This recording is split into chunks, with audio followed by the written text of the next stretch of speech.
ஆசிர்வாதம் ஆச்சாரி. மக்களவை தேர்தலுக்கு பிறகு காங்கிரஸ் கட்சி காணாமல் போகும் அப்படின்னு மத்திய உள்துறை அமைச்சர் அமித்ஷா எந்த அடிப்படையில விமர்சிக்கிறார்? எந்த அடிப்படையிலன்னா இன்னைக்கு காங்கிரஸ் கட்சிக்கு ஓட்டு வங்கி எங்க இருக்குதுன்றத நம்ம லென்ஸ் வச்சு தேடினாலும் கிடைக்காது. வட இந்தியாவில் முழுக்க முழுக்க அவங்க 0%. ஏன்னா போன தேர்தலே நம்ம பார்த்தோம், எங்கேயுமே அவங்களுக்கு ஓட்டு ஒரு அங்க இங்க ஒரு தொகுதி 2 தொகுதியை தவிர உத்தரப்பிரதேசத்துல ஒரு தொகுதி, மத்திய பிரதேசத்துல ஒரு தொகுதி, மற்றபடி ஹரியானால 0, டெல்லியில 0, ராஜஸ்தான்ல 0, குஜராத்ல 0 அப்படின்னு வட இந்தியா முழுக்க முழுக்க காங்கிரஸ் வாஷ் அவுட் ஆயிடுச்சு. அடுத்ததாக தென்னிந்தியா அவங்க தங்களுடைய பலனை, அவங்களுடைய அந்த ஸ்ட்ரெங்த்தை நம்பி இல்லாம அவங்களுடைய கூட்டணி கட்சியான திமுகவை நம்பி தமிழ்நாட்டில் அவங்க பயணம் பண்றாங்க. எம்எல்ஏக்களோட எண்ணிக்கையை சொல்றீங்களா, எம்பிக்களோட எண்ணிக்கையா அல்லது வாக்கு சதவீதமா? எதை 0ன்னு குறிப்பிடுறீங்க? அதாவது மூணுமே சேர்த்து, எம்பிகளும் சரி, எம்எல்ஏக்களும் சரி, வாக்கு சதவீதம் சரி, கிட்டத்தட்ட 0 அல்லது 1% வட இந்தியாவை பொறுத்தவரை. ஓவரால இந்தியாவை நீங்க எடுத்துக்கிட்டீங்கன்னா 10% அதிகபட்சமா அவங்க போட்டி போடுற தொகுதிகள்ல. அது இந்த தடவை அதுலயும் போன தடவை விட இந்த தடவை கம்மியா 353 தொகுதியில தான் அவங்களே போட்டி போடுறாங்களே. அதுல அவங்களுக்கு 10%, ஈவன் 15% வச்சா கூட போன தடவை வாங்கின 44, 53 அப்படின்னு வாங்கினதை கூட இந்த தடவை அதை வாங்குவாங்களா அப்படின்றது ஒரு பெரிய கேள்விக்குறியா இருக்குது. சோ இந்த மாதிரியான ஒரு சூழ்நிலையில தங்களுடைய பலத்தை இழந்து ஒரு கேள்வி எழுது. அப்போ அந்த 0த்தை எதிர்த்து தான் மொத்தமா இருக்கக்கூடிய 543 தொகுதிகள்ல 400 பாஜக வெல்லம் அப்படின்னு சொல்றீங்களா? அதனாலதான் 400 இது, அதாவது எங்களுக்கு உண்மையிலேயே யார் ஒரு நல்ல அளவுக்கு எங்களுடையக்காக பிரச்சாரம் பண்றது நாங்க கூட இல்ல. எங்களுக்காக பிரச்சாரம் பண்றது ராகுல் காந்தி தான். எங்கெங்கெல்லாம் ராகுல் காந்தி போறாரோ அங்கெங்கெல்லாம் தோல்வி. அது நிச்சயம் அவங்களுக்கு, அது எல்லாமே எங்களுக்கு ஃபேவரபிளா டேர்ன் ஆகுது. அடுத்ததாக வட இந்தியாவை பொறுத்தவரை நாங்க சேச்சுரேஷன் போன எலெக்ஷன்ல நாங்க அடைஞ்சிட்டோம். 100க்கு 100 நான் சொன்ன இந்த பட்டியலிட்டேன் இல்லைங்களா, எல்லா மாநிலங்களையும் 100க்கு 100 எங்களுக்கு கண்டிப்பாக வரும், இன்க்ளூடிங் நார்த் ஈஸ்ட். நான் அதை சொல்ல மறந்துட்டேன், Assam plus north eastern states. இப்போ சவுத் இந்தியாவை நீங்க எடுத்துக்கிட்டீங்கன்னா கர்நாடகால நாங்க வலுவா இருக்கிறோம். 28 தொகுதிகள்ல 27 தொகுதிகள் நாங்க போன தடவை எடுத்தோம். இந்த தடவை 28 தொகுதிகளும் எடுக்க இருக்கிறோம். அடுத்ததாக இப்ப ஆட்சியில யார் இருக்கா? கர்நாடகாவுல யார் ஆட்சியில இருக்காங்க? ஆட்சியில கர்நாடகால அசம்பிளி எலெக்ஷன்ல அவங்க வின் பண்ணியிருந்தாலும் இன்னைக்கு அவங்களுக்கு மிகப்பெரிய ஆன்டி இன்கம்பன்சி அவங்க கடந்த ஒரு 6-7 மாசத்துல பாத்துட்டு இருக்காங்க. அது மக்களும் அதை உணர்ந்திருக்காங்க. ஒரு தவறான ஒரு கட்சிக்கு நம்ம வாக்களிச்சு விட்டோம். இவங்க கொடுத்த கேரண்டி எல்லாமே போலியான கேரண்டி. அவங்க ஒரு 5 கேரண்டியை பிரிண்ட் அவுட் எடுத்து எல்லாத்தையும் பேசுறீங்க. அப்ப 10 ஆண்டுகளுக்கான ஆன்டி இன்கம்பன்சி பத்தி அவங்க பேசுவாங்க தானே? அவங்க பேசிட்டோம், ஆனா அது மக்கள் ஒத்துக்க மாட்டாங்க. எங்களை பொறுத்தவரை அது எங்களுக்கு ஆன்டி இன்கம்பன்சில ப்ரோ இன்கம்பன்சி. ஏன்னா அதாவது 2014 நாங்க வந்தோம், அடுத்த தொடர்ச்சியாக 2019 அதை விட அதிகமான சீட்டுகளை எடுத்து வந்தோம். இடைப்பட்ட காலத்துல எந்தெந்த இடத்துல மாநில அரசுகளுக்கு சட்டமன்ற தேர்தல் நடந்ததோ அது எல்லாத்திலையும் கிட்டத்தட்ட நாங்க ஜெயிச்சோம், 1-2 தவிர. நீங்க அந்த லிஸ்ட் எடுத்து பாத்தீங்கன்னாலே 10 வருஷத்துல அதிகபட்சமான ஜெயிச்சது பாஜக மட்டும்தான். ஆகவே மக்கள் எங்களுடைய ஆட்சி மேல நம்பிக்கை வச்சிருக்காங்க. அதை தான் தொடர்ந்து அவங்களுடைய வாக்கு அவங்க எங்களுக்கு போடுறதுனால உறுதிப்படுத்துறாங்க. ஈவன் 4 மாசத்துக்கு முன்னாடி நடந்த தேர்தலில் கூட, டிசம்பர் மாசம் நடந்த தேர்தலில் கூட காங்கிரஸ் என்ன கட்டமைச்சாங்க, பாஜக வரவே வராதுன்னு. ஆனா பாத்தீங்களா ரிசல்ட் வந்துச்சு. ராஜஸ்தான், மத்திய பிரதேசம், சத்தீஸ்கர் வலுவான ஒரு அந்த பேச நாங்க ஒரு உதாரணமும் சொல்றேன். இப்ப கர்நாடகாவுல டபுள் என்ஜின் சர்க்கார் அமைக்கப்படும் அப்படின்னு சொல்லியிருந்தீங்க. ஆனா அங்க ஒரு மிகப்பெரிய வெற்றியை காங்கிரஸ் பெற்றதில்ல, அதையும் மறுக்க முடியாதுல்ல. பட் அதுனா எங்களுக்கும் அவங்களுக்கு எத்தனை % ஓட்டு வித்தியாசம்? 1% ஓட்டு வித்தியாசத்துலதான் நாங்க அந்த வெற்றி வாய்ப்பு இழந்தோம். ஆனா இல்ல ஓகே நம்ம, ஆனா அதே சமயம் அதாவது ஒரு நிமிஷத்துக்கு முன்னாடி தான் நான் அதுக்குரிய விடையை சொன்னேன். எந்த கேரண்டியை கொடுத்து அவங்க அந்த காங்கிரஸ் கட்சி வந்தாங்களோ அந்த கேரண்டிகளை அவங்களாலேயே சரியா ஃபுல்ஃபில் பண்ண முடியலை.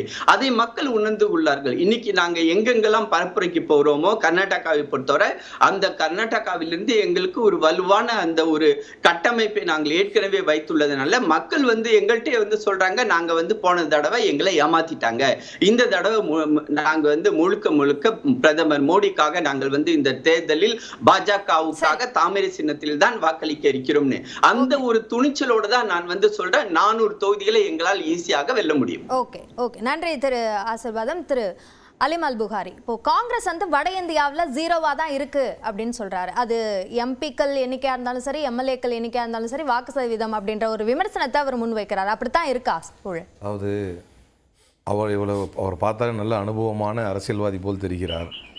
ஒரு அரசியல் களத்திலே அனுபவம் வாய்ந்த அரசியல்வாதி தான். அதனால தான் சொல்றேன், நம்மளே சர்டிஃபை பண்ணிடக்கூடாது. அதில் பேச்சும் அவங்களுடைய அந்த எதிர்ப்பினுடைய விமர்சனமும் அப்படி காட்டவில்லை. ஏனென்றால் ஒவ்வொரு தேர்தல் காலங்களிலும் அரசியல் சூழல்களில் 10க்கும் குறைவான சீட்டுகளில் இருந்தவர்கள் எல்லாம் மீண்டும் ஆட்சிக்கு வந்த வரலாறு, ஏன் பாஜகவிற்கு அதல பாதாளத்திலிருந்து மீண்டு வந்த வரலாறு உண்டு. அரசியலிலே எதுவுமே நிரந்தரம் கிடையாது.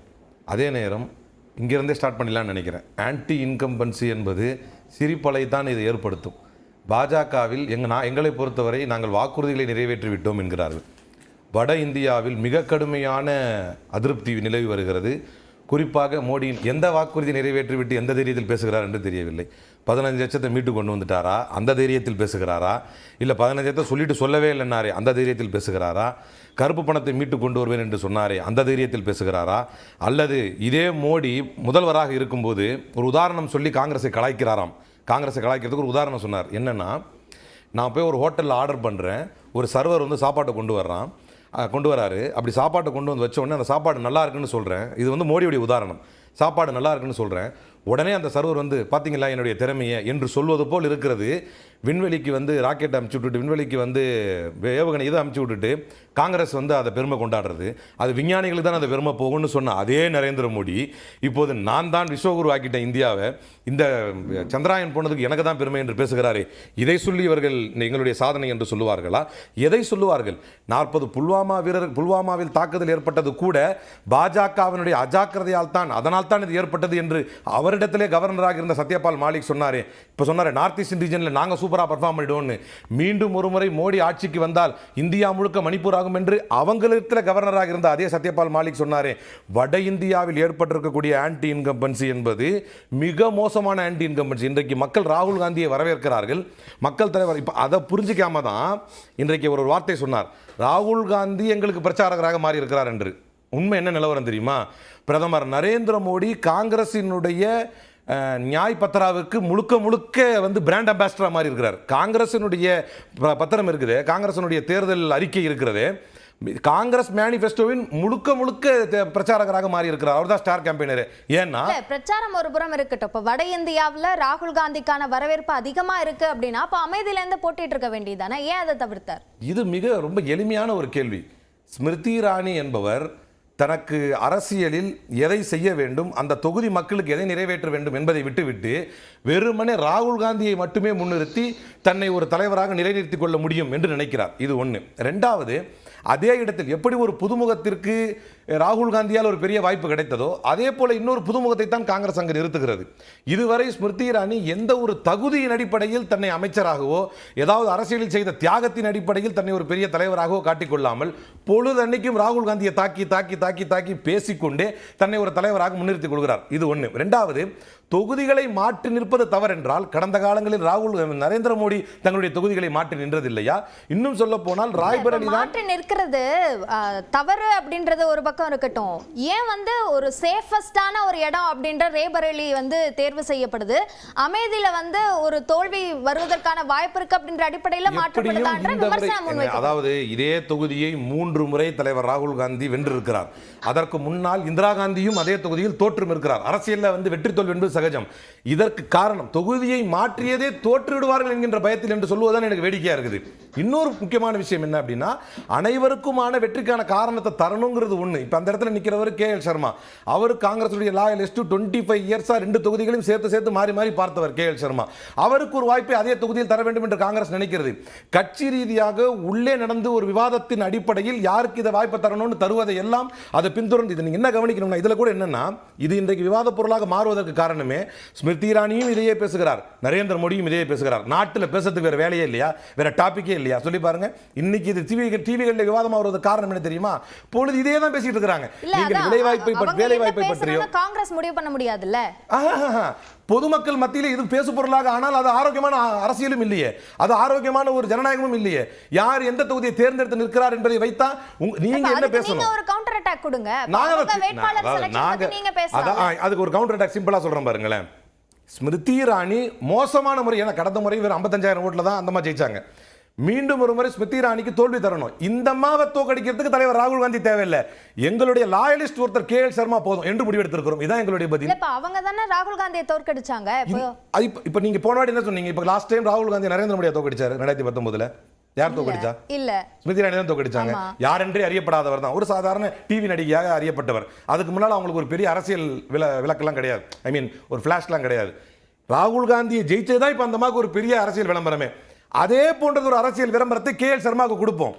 உங்களை தோற்கடிப்பதற்கு எங்களில் ஒரு லாயலிஸ்டே போதுமானது என்பதை இந்த முறை நிரூபிப்பதற்குத்தான் KL சர்மா வச்சிருக்கிறோம். இந்த முறை காங்கிரஸ் என்பது மிக மோசமானது ஒரு தோல்வியை பாஜகவிற்கு கொடுக்கும். அதற்கு காரணமாக அவருடைய ஆன்டி இன்கம்பன்சி இருக்கும். தேர்தலில் எதை பேச வேண்டும் என்று தெரியாமல், நீங்க கூட சொல்றீங்க பிரச்சாரம் வந்து சூடு பிடிச்சிருக்குது, இவங்க ஒரு பேசுறாங்க, அவங்க ஒன்று பேசுறாங்க. நீங்க கூர்ந்து கவனித்து பாருங்கள். காங்கிரஸ் பேசுவது இன்றைக்கு கூட தலைவர் பிரியங்கா காந்தி பேசியிருக்கிறார் தன்னுடைய பிரச்சாரத்தில். கரண்ட்டை பத்தி பேசுங்க, வேலை வாய்ப்பை பத்தி பேசுங்க, மாணவர்களை பத்தி பேசுங்க, கல்வியை பத்தி பேசுங்க. ஆனால் பிரதமர் நரேந்திர மோடி தொடர்ந்து எதை பேசுகிறார்?